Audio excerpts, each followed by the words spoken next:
Cam छो public. तो आज हम करने वाले हैं two dimensional continuous random variable का एक क्वेश्चन। तो देखते हैं इस चैप्टर में से कौन सा क्वेश्चन हमको दिया गया है। तो हमारे पास क्वेश्चन है कुछ ऐसा। द जॉइंट पीडीएफ यानी कि probability density function of X and Y two dimension में है, तो एक्स एंड वाई के लिए है, is given by function F of X Y is equal to K E raise to minus x cos Y. ये function कब हमें apply कर सकते हैं? जब x की वैल्यू 0 से 2 के बीच में है एंड उसी वक्त y की वैल्यू 0 से π/2 के बीच में है, तब ये फंक्शन अप्लाई कर सकते हैं। बाकी सब वैल्यू के लिए उसका आंसर क्या है? 0 है। तो सबसे पहले तो यहाँ पे हमको k की वैल्यू फाइंड करनी है एंड उसके बाद probability if x plus y वो ग्रेटर देन और इक्वल टू π/2 है, उसकी प्रोबेबिलिटी क्या है वो यहाँ पे हमको फाइंड आउट करनी है। चलिए देखते हैं इस वाले क्वेश्चन को हम कैसे सॉल्व करेंगे। सबसे पहले तो यहाँ पे हमको जो फंक्शन दिया हुआ है वो कौन सा फंक्शन है? पीडीएफ यानी कि प्रोबेबिलिटी डेंसिटी फंक्शन। तो प्रोबेबिलिटी डेंसिटी फंक्शन किसे बोलते हैं?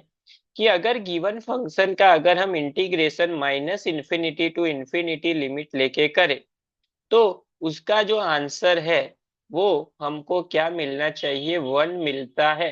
तो हम कह सकते हैं कि गिवन जो फंक्शन है वो प्रोबेबिलिटी डेंसिटी फंक्शन है। यहाँ पे टू डायमेंशन में है तो 2 बार लिमिट लेनी पड़ेगी एंड 2 बार इंटीग्रेशन करना पड़ेगा with respect to x and with respect to y. चलिए यहाँ पे हम फंक्शन अप्लाई करते हैं। सबसे पहले फंक्शन में k है तो k कांस्टेंट है, तो k को लिख लेते हैं बाहर। इंटीग्रेशन, सबसे पहली जो लिमिट होती है वो y की लिमिट होती है। y की लिमिट कहाँ से कहाँ तक है? 0 से लेके π/2 तक, तो 0 से लेके π/2। उसके बाद लिमिट जो होती है वो x की लिमिट होती है। x की लिमिट किसके बीच में है? 0 से 2, तो यहाँ पे आएगा 0 से 2। फंक्शन क्या है? E raise to minus x cos y d x d y is equal to 1।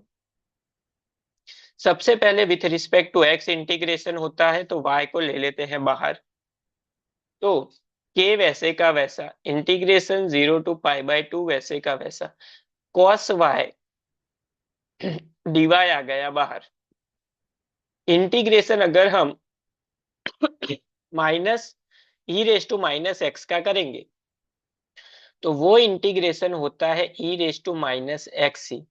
लेकिन डिवीजन में क्या आएगा? -1, तो उसकी साइन जो है वो माइनस आगे की साइड लिखनी पड़ेगी। लिमिट आ जाएगी 0 से लेके 2 तक इज इक्वल टू 1।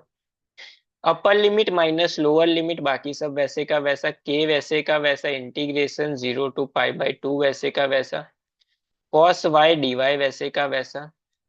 सबसे पहले 2 अप्लाई करेंगे तो माइनस ई रेस टू -2 होगा।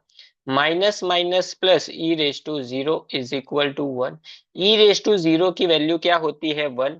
तो ये जो है वो कांस्टेंट टर्म हो गई, तो इसको बाहर लिख सकते हैं, हम लिख सकते हैं। तो हमको ऐसा मिलेगा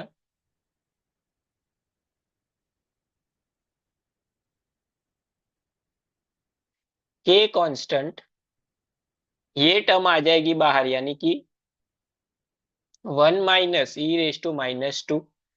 अभी ये जो है उसका इंटीग्रेशन कर लेते हैं। कॉस का इंटीग्रेशन होता है साइन, तो ब्रैकेट में साइन वाई, लिमिट आ जाएगी 0 से लेके π/2 तक is equal to 1। Upper limit minus lower limit, therefore के ब्रैकेट में 1 - e⁻²। यहाँ पे सबसे पहले π/2 पुट करेंगे तो sine π/2 minus sine 0 is equal to 1। Sine π/2 उसकी वैल्यू 1 होती है, इसकी वैल्यू होती है 0। तो इसका जो मल्टीप्लिकेशन है वो 1 के साथ तो वही रहेगा। इसको अगर हम मल्टीप्लिकेशन में सामने की साइड डिवीजन में, तो k इज इक्वल टू हमको मिल जाएगा 1/1 - e⁻²। तो ये हो गया हमारा फाइनल आंसर। k की वैल्यू जो हमको फाइंड करने के लिए बोली गई थी वो। अभी जाते हैं उससे आगे हमारे सेकेंड क्वेश्चन पे। तो सेकेंड क्वेश्चन क्या है हमारा? सेकेंड क्वेश्चन ऐसा है हमारा कि probability x plus y greater than और इक्वल टू π/2। तो आपको ये चीज याद रखनी है कि प्रोबेबिलिटी की वैल्यू कभी भी आप ग्रेटर देन और इक्वल टू की साइन में फाइंड आउट नहीं कर सकते। तो अगर आपको इसकी वैल्यू फाइंड करनी है तो क्या करना पड़ेगा, 1 - probability of x plus y less than π/2, ऐसा लिख सकते हैं, हम लोग लिख सकते हैं। तो सबसे पहले हम क्या करेंगे, x plus y less than और लेस देन π/2 फाइंड करेंगे, उसको 1 में से माइनस कर देंगे।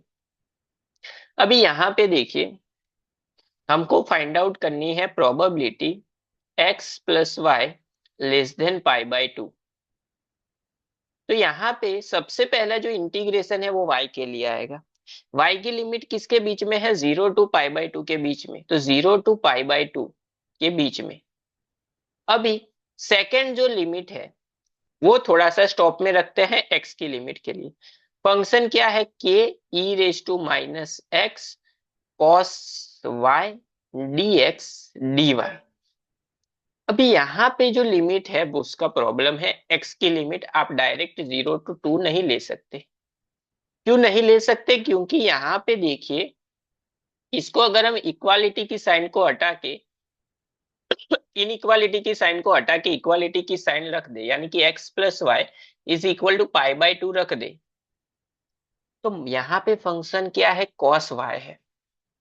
तो यहाँ पे होगा क्या, जब y की लिमिट हम 0 से π/2 के बीच में ले रहे हैं, तो हमारे पास जब हमने यहाँ से 0 टू π/2 के बीच में कोई भी वैल्यू ली, तो अगर हमको x की वो लिमिट लेनी है तो वो क्या होगी, ये क्या होगा, π/2 माइनस वाई।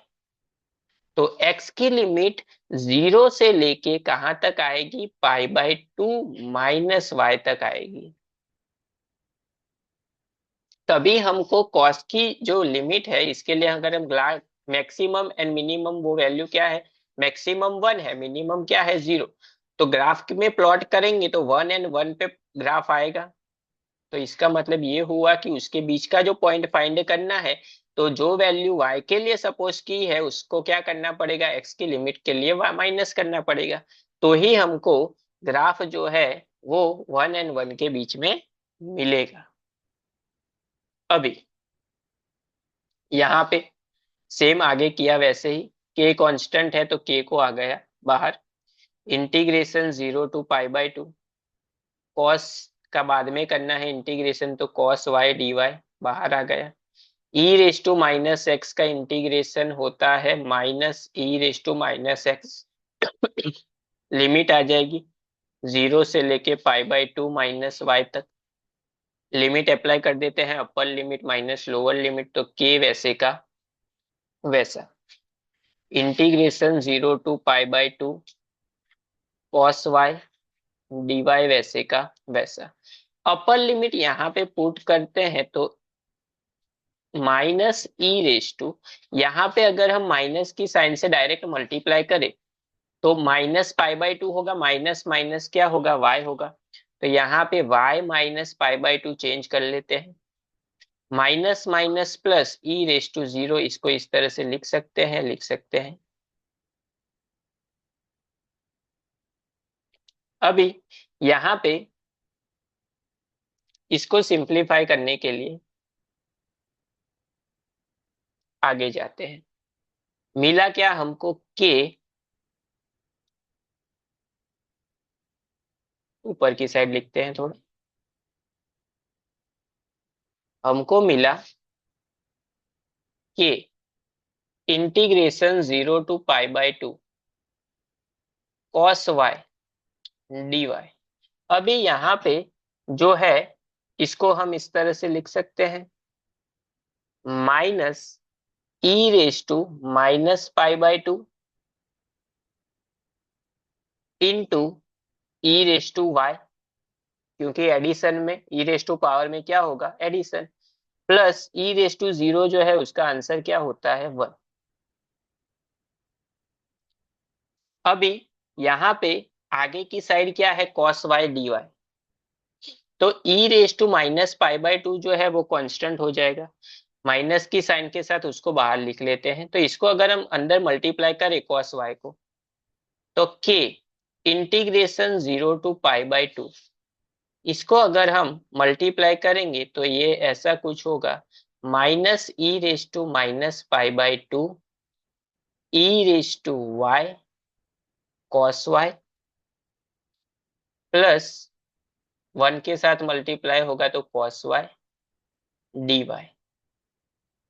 अभी ये दो टर्म हो गई, तो दोनों का इंटीग्रेशन करना है, तो इंटीग्रेशन दे देते हैं। ये कांस्टेंट है वैसे का वैसा। अभी दोनों को इंटीग्रेशन इंडिविजुअली देना है, तो ये जो है वो कांस्टेंट टर्म है, तो minus e raise to minus pi by two बाहर आ गया। Integration 0 to pi by two e raise to y cos y d y plus integration 0 to pi by two cos y d y लिख सकते हैं, ऐसा लिख सकते हैं। अभी इसका हम लोग कर लेते हैं इंटीग्रेशन, एंड इसका भी कर लेते हैं इंटीग्रेशन, उसके बाद लिमिट अप्लाई करते हैं। बहुत ही आराम से करना है, ये लेंथी स्टेप है। के कांस्टेंट वैसे का वैसा, minus e raise to minus pi by two वैसे का वैसा। अभी e raise to y cos y, उसका इंटीग्रेशन क्या होगा? तो यहाँ पे दो टर्म मल्टीप्लीकेशन में, तो ई रेस टू वाई का e raise to y upon one होगा, कॉस वाई आएगा, plus e raise to y का ई रेस टू वाई रहेगा, कॉस का होगा साइन वाई अपॉन वन आएगा। तो दोनों में से e raise to y upon one plus one क्या हो जाएगा, बाहर आ जाएगा।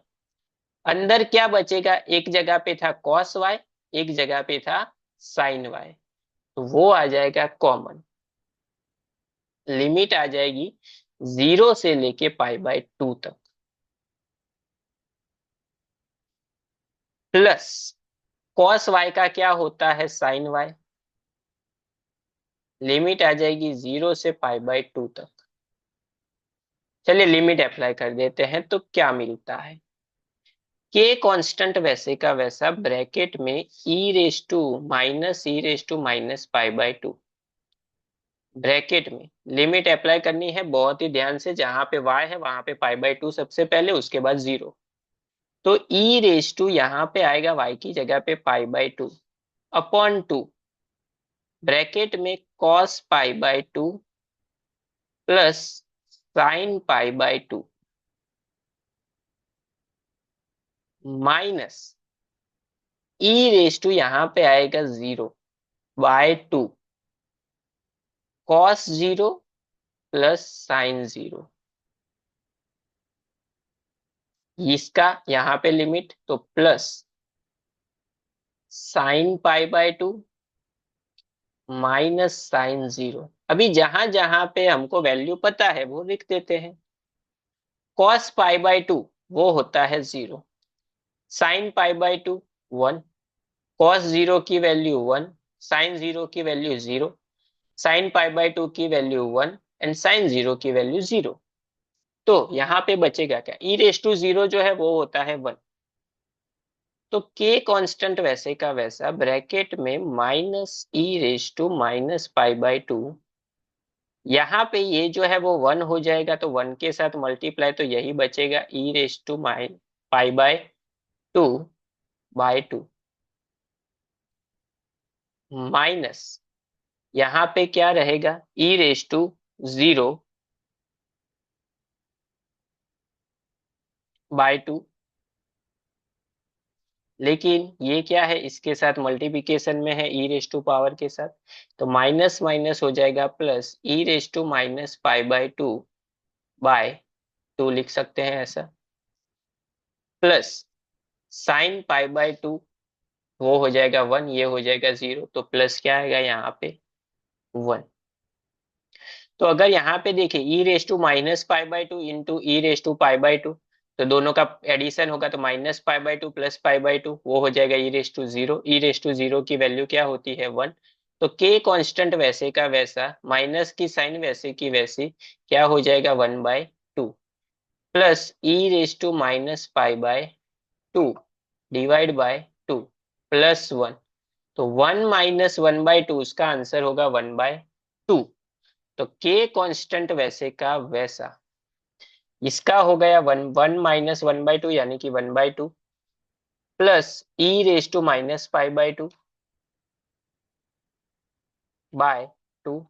तो टू जो है वो दोनों में कॉमन है, तो इसको हम ऐसा लिख सकते हैं 1 + e⁻⁻² बाय टू इंटू के की वैल्यू क्या थी जो हमने आगे फाइंड की, वो थी 1/1 - e⁻⁻², तो उसकी वैल्यू यहाँ पे पुट करेंगे तो यहाँ पे आ जाएगा 1 - e⁻²। तो ये हो गया प्रोबेबिलिटी ऑफ x + y < तो उसकी वैल्यू यहाँ पे हम पुट करेंगे तो 1 - ये जो प्रोबेबिलिटी हमने फाइंड की उसकी value 1 + e⁻⁻² divided by 2 × 1 - e⁻²। ये हो गया हमारा फाइनल आंसर जो हमको क्वेश्चन में पूछा गया था। आपको अगर ये e⁻² एंड e⁻⁻² की वैल्यू फाइंड करनी है तो आप साइंटिफिक कैलसी या नॉर्मल जो मोबाइल है उसमें भी आप इसको कैलकुलेट कर सकते हो।